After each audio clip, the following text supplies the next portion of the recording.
Hi, and welcome back to the Health, Weight Loss and Wellness Show. And today, our very special guest speaker is Amanda Elise Love. Let me tell you about Amanda. She's a registered holistic nutritionalist specializing in fibromyalgia. She herself suffered from this debilitating illness for many years, and now her passion is to help others find wholeness and healing in their own lives. She's a writer, a podcaster, a registered holistic nutritionalist speaker, and currently resides in Prescott, Arizona with her two Westies, which is interesting when I read that, two Westies. Welcome to the show. Thank you so much for being here. Thank you for having me. Yeah, look, I'm so glad you're here talking about this topic, fibromyalgia. And the first time I ever heard about this was actually a colleague that I went to hypnosis school with, college with. Mm-hmm. And I'd never heard of it before, but you've got an interesting experience with it. So maybe you can share that with us so we can relate to, where you're coming from. Yeah, my story is quite an interesting journey. I was diagnosed with fibromyalgia back in 2010, so it'll be 11 years. And for me personally, I didn't know what was going on. After high school, I completed a personal training program, completed that 500 hours, 6 months. And then I turned 21, like 2 weeks later in January. And all of a sudden, I couldn't get off the couch. I was in so much pain. I was so fatigued. And I was like, what's going on? I would go to the gym. I would come home and I just crash. At 20 years old, you're supposed to be energetic. You're supposed to have all this energy. And I've always dealt with health issues my whole life. I was born 6 weeks early. I was sick every 4 to 6 weeks. So I had a lot of immune issues, but the pain and the fatigue started when I was 20. And eventually I went to a rheumatologist, and it was the top rheumatology place in the US, one of the top. And they said, you have fibromyalgia. And that started my journey. They said, well, your granddaughter's probably depressed, because my grandma. And they're like, well, give her the medications. And so I did the medication for like 3 days. I was like, I'm not doing this the rest of my life. It made me sick, nauseous. I was like, what is going on?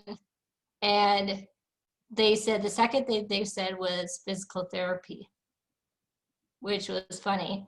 Because it's funny because I feel like with people think fibromyalgia, and then the rheumatology people always say go to the physical therapy. And if you have fibromyalgia, you could look perfectly normal. It's not like an overweight issue. It's not. I've always been healthy, normal weight, everything like that. And so they said physical therapy. I did that for several weeks. I did swimming. I did the weights. And at this point, when I was doing this was about 10 to 11 months after I had done the personal training program. So that's sort of funny in itself, because it's like I was already in shape. I already worked out. I loved working out and stuff. And I would come out of the physical therapy place and I would just be bawling, crying. I was in so much pain. And I was like, ugh, what is going on? And the only thing I was told, well, actually I wasn't told, we saw this right next to the physical therapy place, was like a pain management. And that was like, well, we said to the rheumatology people, we're like, well, should we do the pain management? Of course, they're not going to say no. And so they're funneling you along because they have. It's funneling you along. I mean, like you just like do one thing after another. I feel like pain management.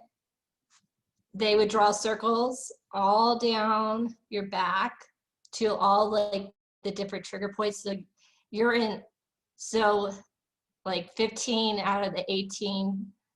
And they would shoot this, you lay on your stomach, they would shoot this huge needle into all those trigger points. Oh my God. And you were awake. And I was, Does this of course, hurt? Yes. yes.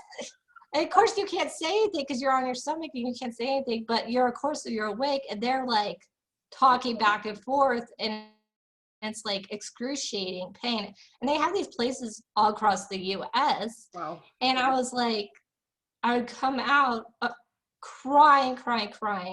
Yeah. They would always say, oh, you have to have some juice, you have to have some cookies, you have to raise that blood sugar level because it was really low after doing those shots, and you'd be sort of lightheaded and everything. And I did 2 out of 3 treatments, and I am the type that if something doesn't work, I'm not going to keep doing it over and over and over. But it's funny because eventually in 2011, my grandmother found a little newspaper clipping, said wellness talk by a wellness chiropractor, 10 minutes from our house in Gilbert, Arizona. And she went to the talk, and he said, well, if your granddaughter was diagnosed at the age of 20 years old, she's been very, very sick a long time. Yeah. And a light bulb went off in my grandmother's head, and she thought, oh, he really gets it. And that started my journey of getting into health. I spent 8 months working with him. I found out I had 2 genes predisposed me to a gluten sensitivity, highest in his practice at a time, but not celiac, soy sensitivity, dairy sensitivity, and egg sensitivity. And I've been off of those for almost 10 years. But I mean, I always knew nutrition played a big part.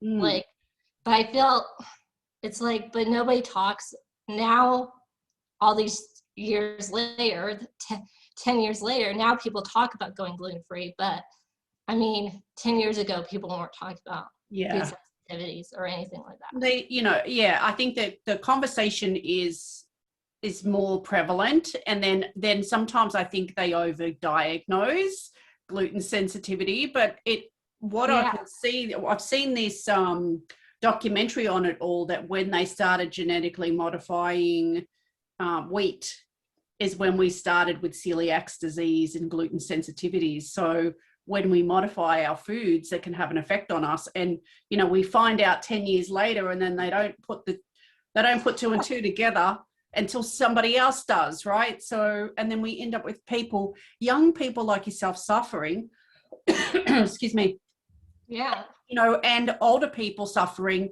not knowing why. And now we understand, well, a lot of people have understood for a long time, but we were kind of called quacks, I guess, that food plays a massive part in our health, of course.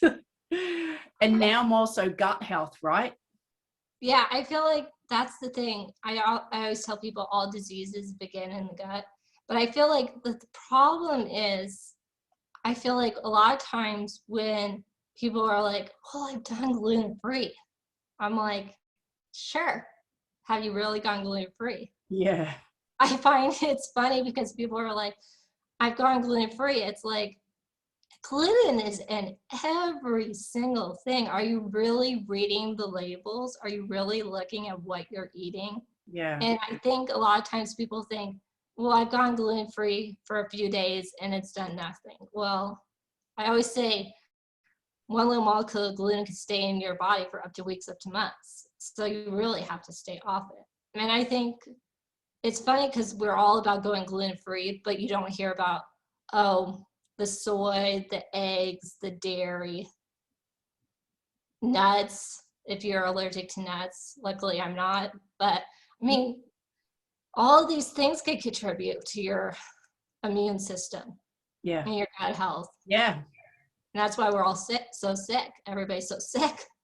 And especially, look, it's not so bad here, but in America, the food quality, and, I remember going over there and everything tasted so sweet, even the bread, just like, even the butter. I'm like, why does everything taste like sugar? And I think the food quality and, what they get away with, the manufacturers get away with over there, is terrible. It's not so bad here. We're more strict, and people jump on it a lot quicker. And I guess, our country probably learns from what other countries are doing wrong as well. So if someone, say, is experiencing fibromyalgia, or they've got this overall feeling of unwellness, and they want to really kind of supercharge their health or their weight loss or their wellness, in your experience, what would be your number one go-to that you would suggest for them to do? This is a hard one for people, but I think people need to at least do it. Elimination diet. But I'm not the diet. I'm not into diets. I hate that and that type of thing. But I feel like making the right food choices for your body and your health concerns. And elimination diet just means you're getting rid of those foods that we all probably shouldn't be eating, like gluten, soy, dairy. I mean, eggs are okay.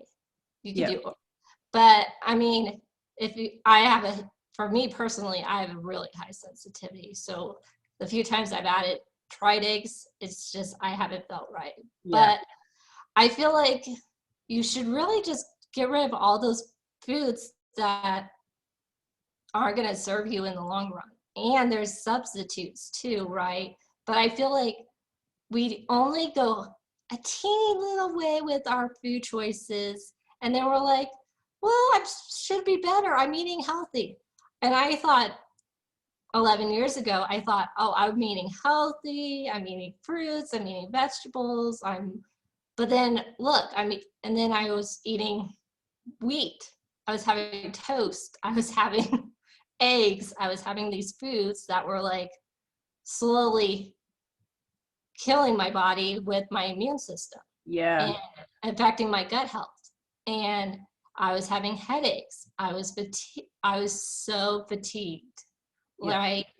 And I think I was in so much pain.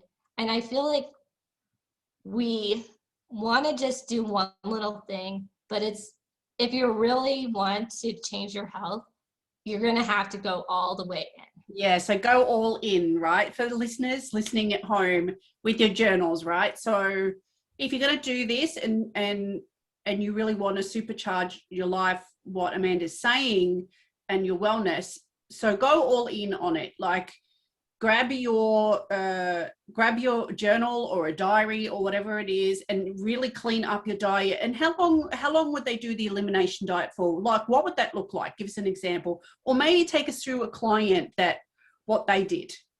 Yeah, so I always say 4 to 6 weeks, because you're trying to get that out of your body. Yep. That's what I did. I just pretty much had vegetables and protein and fruits and nuts. I don't remember if I had grains. But you can have a little bit of grains. Yeah. But for me personally, I think you gotta stick with it, and you have to have a big reason why you're gonna stick with it. Yeah, I think very important. Write that down in the journal real big. Stick it on your refrigerator. Why you're doing this. Yeah. Get the healthy food. Make sure, grab a planner and schedule out when you're going to cook your meals. So then you're not tempted to go through the fast food places. Yeah. Right? I mean, there are, depending on where you live, there are healthy places that are now more better about serving healthier foods. Yeah. But allergy foods, but it just depends on the city, right? Yeah, and I guess planning it out is a really good suggestion, because if you're looking at over 4 to 6 weeks of elimination diet, and if you look at your calendar and go, oh, I've got this on, or I've got a wedding, or I've got something like that, yeah. So you know, that might not be the right time to do it. yeah, so you might plan around that and then also block out your calendar and mark this as a very important time. And even if you're not sure whether you've got some bloating or whether, you know, you feel like you're retaining fluid or you're getting headaches or soreness or fatigue, I guess it wouldn't hurt to do an elimination diet and just eat very, very clean for 4 to 6 weeks, noting down all the food that you're eating and then anything that you're feeling. And then you slowly introduce foods, don't you? After that, you slowly introduce foods back and see whether you have any kind of reaction. Sometimes that's enough to sometimes reset the gut. In that time, you would be having prebiotics and probiotics in that time to heal the gut. Would you be in that time as well? Yeah, I always say prebiotics, probiotics are great because you want to heal you want to get back to having a healthy gut, right? Yeah. And I always say when you add those foods back, at least do it like a couple of days in between because you might not have a reaction for a couple of days. Yeah. Right? Yep. Yeah, and I think a lot of times we want to be like, oh, I could have the cake back. I could have, and it's like, well, the cake has gluten, the cake has eggs, the cake has processed sugar. Yeah. And once you're not going to know which one if you have it all at once, are you? No, you have to like slowly add things back in. And I think you realize when you your energy starts to get better when you have to get rid of those foods. Your skin, I mean, honestly, your skin clears up, I feel like. I used to have a lot of congestion, sore throats. I mean, I think we don't talk about dairy as much. We are just like, okay, there's dairy-free stuff, but it's not as big of a topic. Yeah. And what are some of the effects that we get from dairy? Congestion, immune issues. I think a lot of times with dairy, it's like people just love their dairy. You know what I mean? And what's that mainly, do you think, because of what we're feeding the animals and antibiotics and things like that we're and the food that we're giving the cows and the cows and we grow up on it too, right? Yeah. I mean, how many of us are like, at least I remember in high school, every time there was like a holiday or like some sort of event, what do we get? Pizza. Oh. In America we do. So I mean, and I feel like, or we get the sugar, we just get a bunch of junk. Yeah. And I think it's like what you're saying is, you know, the junk, I guess, is the go-to thing rather than the healthy choices are the go-to thing. With the junk food on the odd occasion is not so bad, but too often. So would you say before you were diagnosed with fibromyalgia, was your diet consisting of that? Was it like junk food, a lot of wheat, a lot of dairy? Was that what your diet was like? My diet, so that's a good question. So I haven't had this question before. For me, I think I remember early on, like at 10, 11, I was really into fitness. I was big in that. I knew nutrition played a part. So I had cut out, so I didn't really have much soda growing up. Yeah. And then I think we sort of had like, well, I thought they were healthy meals, like vegetables, carbs, and then I was having eggs and toast, and I thought that was healthy. So, I mean, I was having those things like gluten. And for the average person, I think that would be okay, right?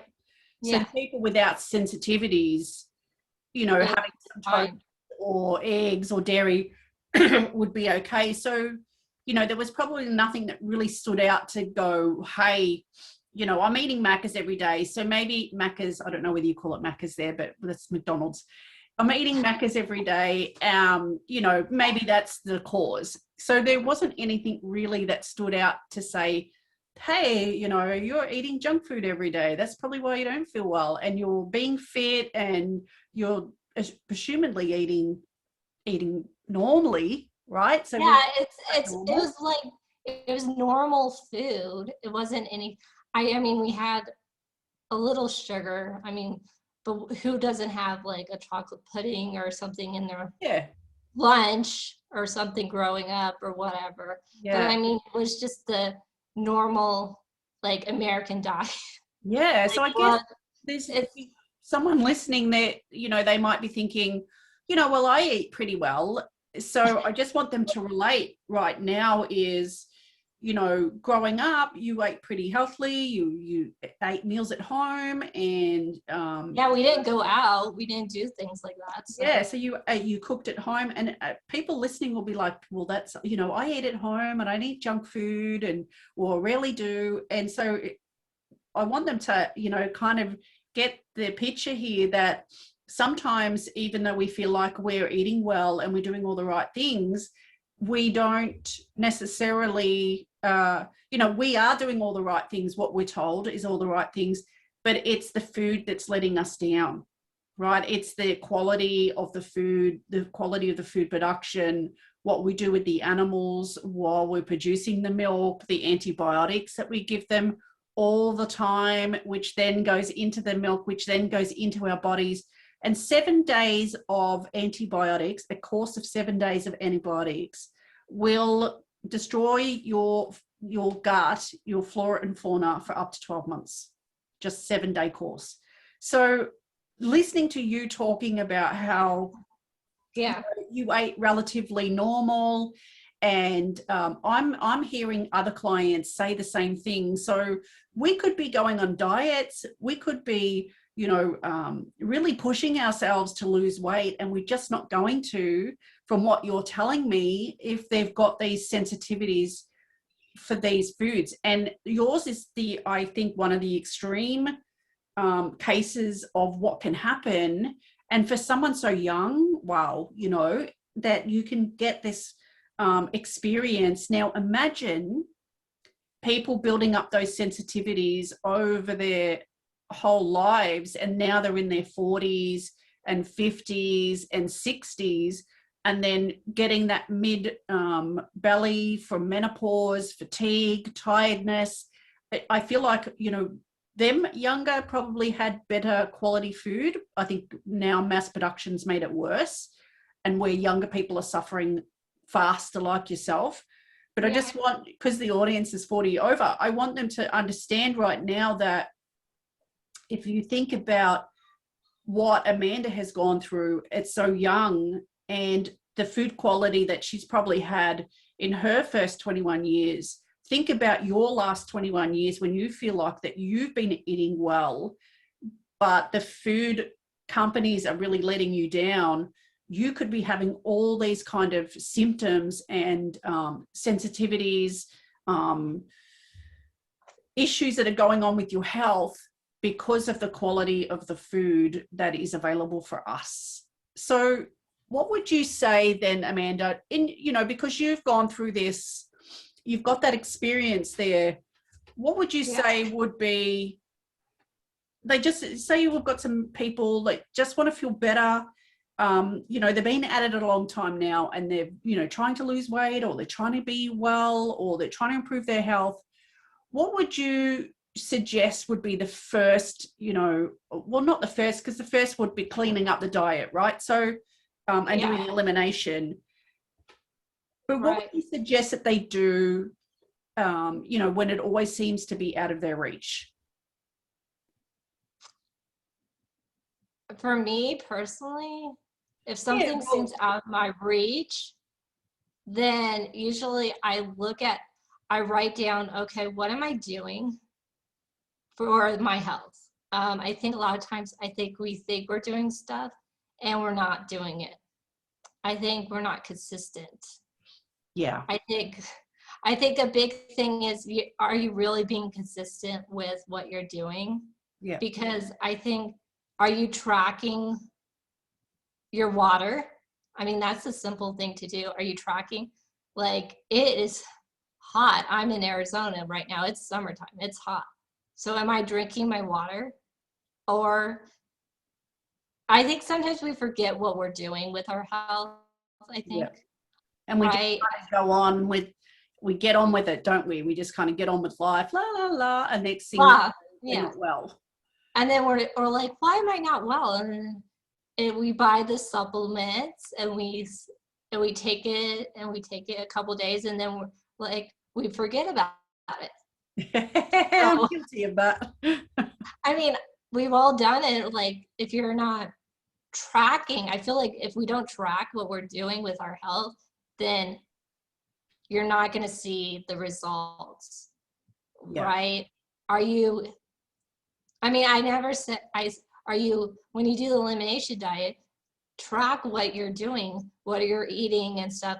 It's not, I'm not about calories. That doesn't matter. Yeah. I'm not about anything like that. But how do you feel after you eat the meal? Yeah. Are Just you kind of sit down relaxed? for 5 minutes and evaluating.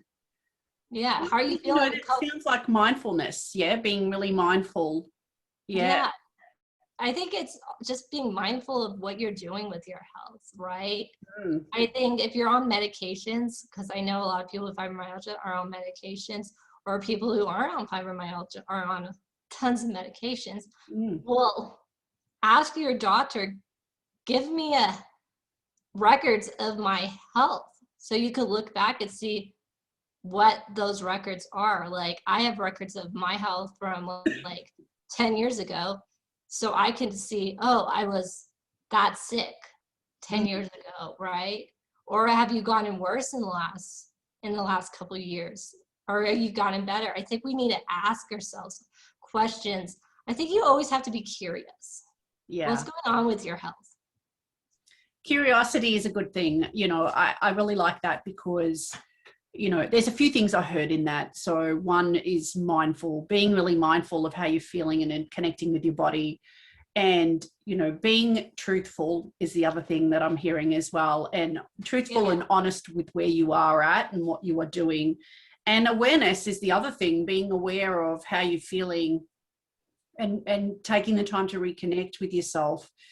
And I feel like we sometimes get to the, especially, you know, women, as we get older, you know, we've always put our family and our kids and everything first. And we're getting to this stage now where we're like, right, it's our turn. We want to be first.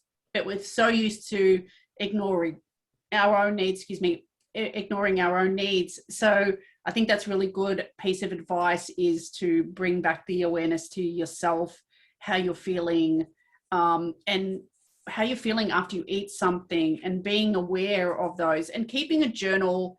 Also, what I'm hearing is keeping a journal of what you're eating, not to judge yourself, but to just for awareness, just so you know whether that food that you're eating is okay or it's not. And, you know, sometimes you can have something, say you have, I'll give an example, like cheese and crackers, right? And you can get a different brand. You can get them like a little snack thing, right? You could get a different brand of the same sort of thing and have a reaction to the different brand, but not having a reaction to the original one, because they, you know, they've got something in it that is giving you a reaction, or maybe you don't realize. So I really like that piece of advice, because, and whenever you're not feeling well, or you, I think this is sometimes where we start with, right? Oh, I don't feel well. And then we go backwards. I mean, anything's better than nothing. So even if you go, okay, what did I eat in the last couple of days? And note that in your calendar, right? Because sometimes it's hard to be consistent. Note that in your calendar as well. And then start to see patterns. And then when you start to see patterns, you know you're going to have to do this elimination diet and clean it up, and then see for sure what it is that is affecting you. So yeah, really good advice. Great advice. Thanks. So you have you've got a special gift for the audience as well. Do you want to share what that is? Yeah, so I have a free sleep guide. It's called the Sleep Fix for those with fibromyalgia. And it's just a little short PDF that takes a few minutes to read. that will give you a supplement, tell you a supplement that you could get that gets you back to having that deep, restful REM sleep. Because I remember those days where I would get up and I feel like a truck has hit me. And I don't like people to feel like that. I want people to get back to having a life. And I think sleep is the number one thing that people need, Yeah. or we can't get to doing elimination diet or doing anything else, any of those other health tips Yeah. that we talked about. That's so nice of you. Thank you. And I mean, for us oldies, we understand what that means, sleep, when we get into, perimenopause, menopause, your hormones are depleting. So sleep is affected by that. So anything that can help us sleep, we are very grateful for. Thank you so much. So if you were listening to this on YouTube or on Facebook, you'll need to register to get access to that link. We'll have a link in the description below where you can go and register for the event and get access to Amanda's free gift. So go do that now so you can quickly get access to that. And also the session will be live for 48 hours. And once you register, we'll let you know how you can get more access to all the sessions, all the episodes. And we'll leave you there for now. Thank you so much for giving us your time, Amanda, and sharing this really important message about food health and fibromyalgia and what you've experienced, because I certainly learned a lot today from such a young person. So thank you very much. Thank you so much for having me. No worries. And we'll see everybody in the episode tomorrow. Bye for now.